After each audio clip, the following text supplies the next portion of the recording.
Mr. Chairman, the next is the legislative update. Okay, Jessica Pearson. Thank you, Chris.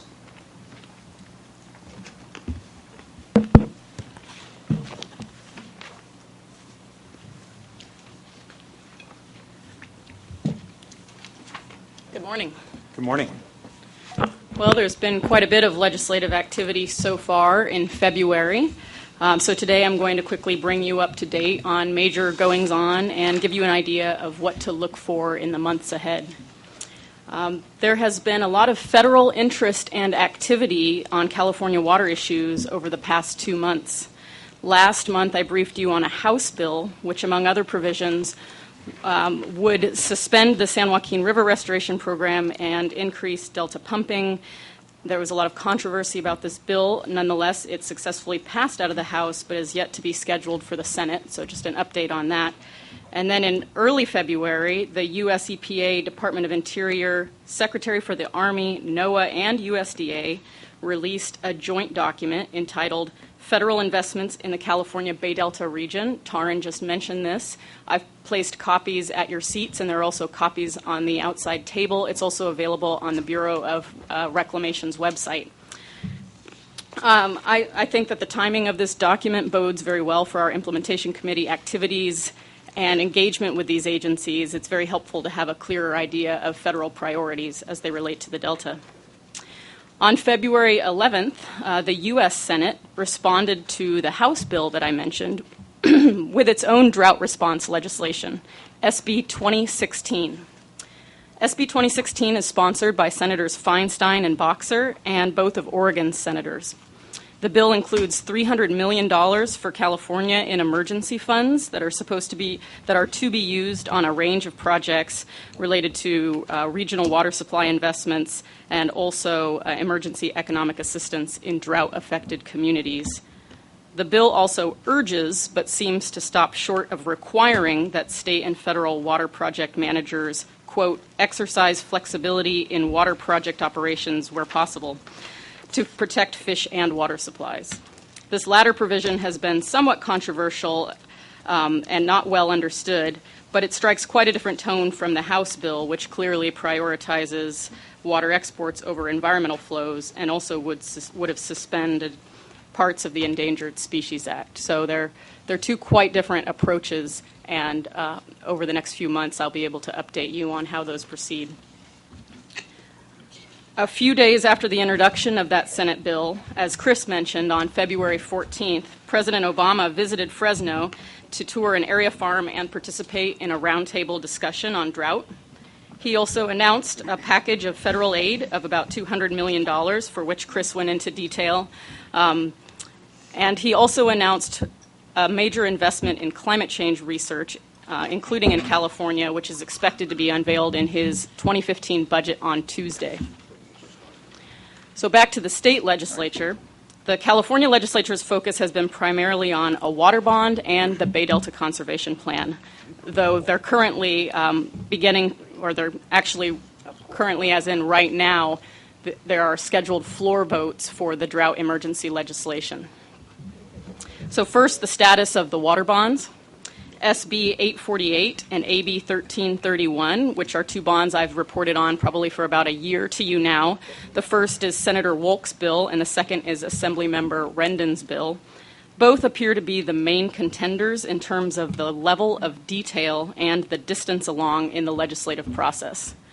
Senator Wolk's water bond bill started the year a bit behind in the legislative process since it had yet to pass out of its House of origin. The bill was what they call triple referred, which means it was sent through 3 committees in the Senate on its way to the Assembly. So on February 11th, the Senate Natural Resources Committee heard Senator Wolk's water bond bill. The bill successfully passed out of that committee, as well as later the Senate Environmental Quality Committee and Senator Wolk's own Governance and Finance Committee just yesterday morning. Assemblymember Rendon's AB 1331 is scheduled to be heard March 11th in the Senate, and in the meantime, Mr. Rendon continues his statewide tour to gather input on his bill, including a recent hearing in Fresno and upcoming hearings in Stockton and Monterey.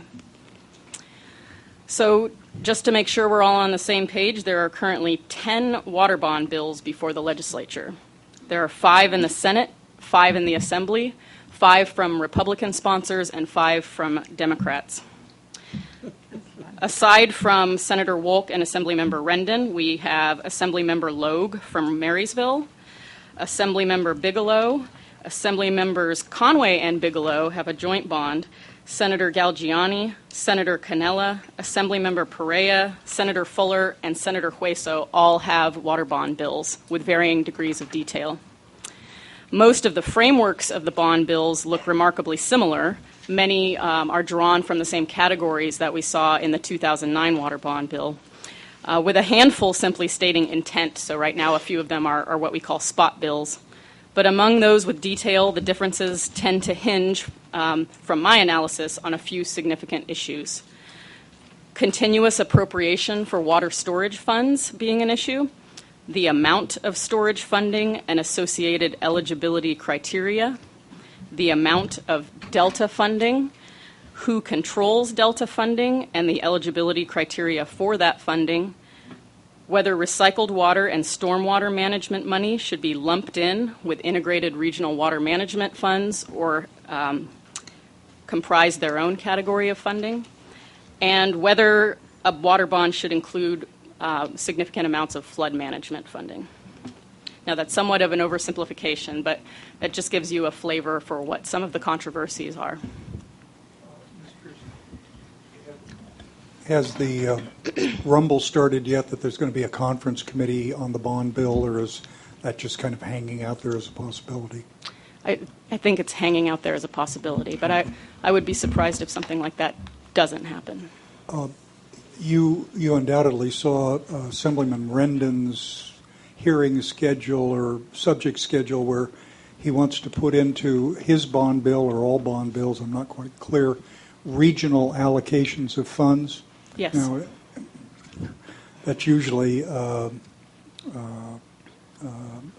what legislators do. Do you have any sense of what direction and how much of the bond funds are supposed to be divided by region and whether they're related to need or simply regional status? I'd have to get back to you with detail on that. I'm aware that Assemblymember Rendon's staff hosted a meeting on that topic this week, I believe with an open invitation to people who are representatives of those regions to come in and kind of demonstrate what their needs are. So I can't speak to details on that right now. Okay, thank you. Mm-hmm. So, I'm sorry. Oh. I want to ask questions about the subject you're talking about.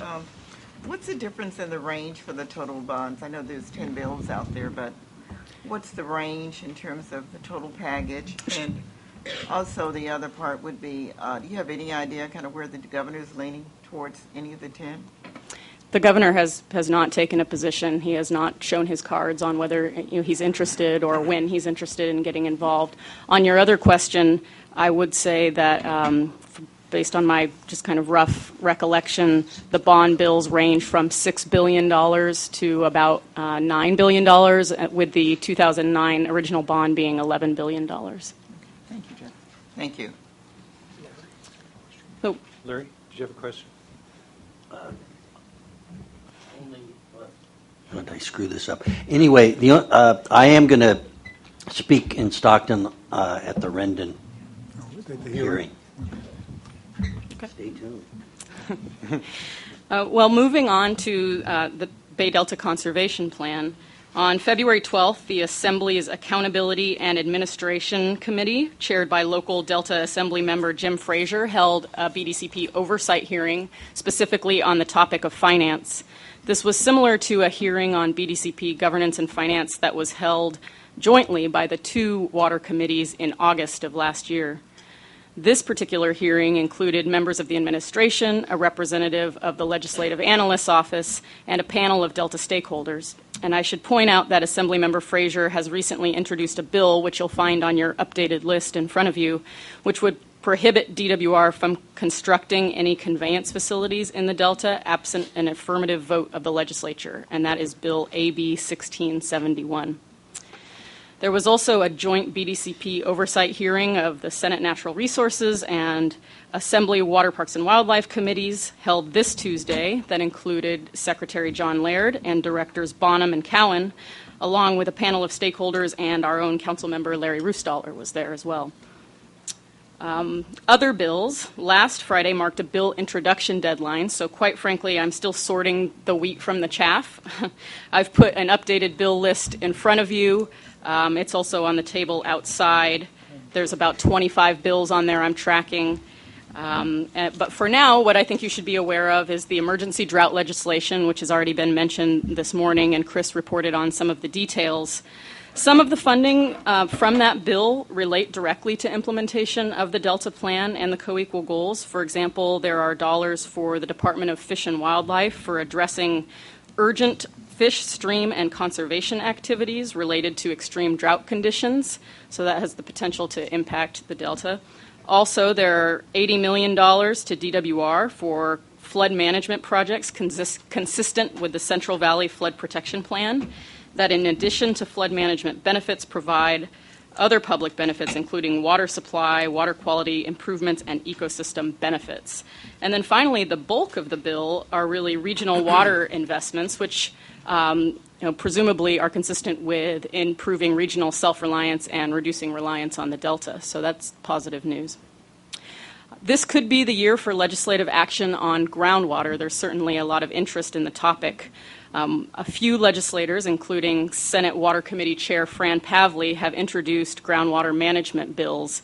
And as you'll learn more during our own groundwater panel later today, the Brown administration has expressed an interest in potentially pursuing legislation of its own on groundwater. So in March, after I've had more time to sift through the recently introduced bills, I'll come back with additional detail on those topics. And then finally, please allow me to introduce Ms. Elizabeth Marcellet.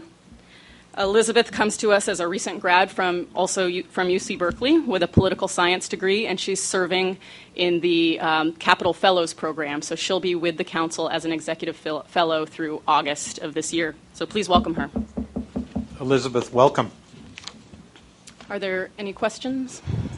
Any questions of Jessica? Hearing none, thank you very much. Okay, thank Good you. report.